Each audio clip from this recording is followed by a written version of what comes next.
இப்போ நம்ம capsicum egg பண்ண போகிறோம். அதுக்கு red, yellow, green 3 type of the கேப்சிகம்ஸும் வச்சுருக்கோம்.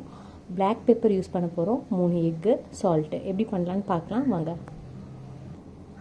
ஒரு பாத்திரத்தில் 3 எக்ஸையும் ஆட் பண்ணிக்கலாம் உடச்சி. 3 எக் ஆட் பண்ணியாச்சு. இப்போ கட் பண்ணி வச்சுருக்க அந்த கேப்சிகம்ஸ் எல்லாத்தையும் ஆட் பண்ணிடலாம். கேப்சிகம் ஆட் பண்ணியாச்சு. இப்போ பெப்பரும் சால்ட்டும் ஆட் பண்ணிக்கலாம். பெப்பர் சாட் ஆட் பண்ணதுக்கப்புறம் ஒரு ஸ்பூன் எடுத்து நல்லா கிண்டி விட்டுருங்க.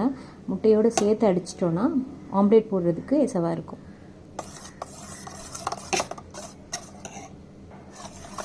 நல்லா கிளறியாச்சு. இப்போ ஆம்லேட் போடுறதுக்கு முட்டை ரெடி ஆயிடுச்சு.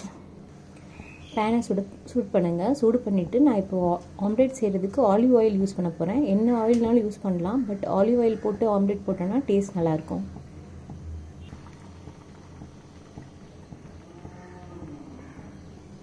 முட்டை வெந்துட்டுருக்கு பாருங்கள். கலர்ஸ் பார்க்குறதுக்கே சாப்பிட்றதுக்கு டெம்ப்டாக இருக்குது. முட்டை ஆம்லேட் ரெடி ஆயிடுச்சு. கேப்சிகம் முட்டை ஆம்லேட் டேஸ்ட் பண்ணிவிட்டு இதோட டேஸ்ட் எப்படி இருக்குன்னு கமெண்ட் பண்ணுங்கள். தேங்க்யூ.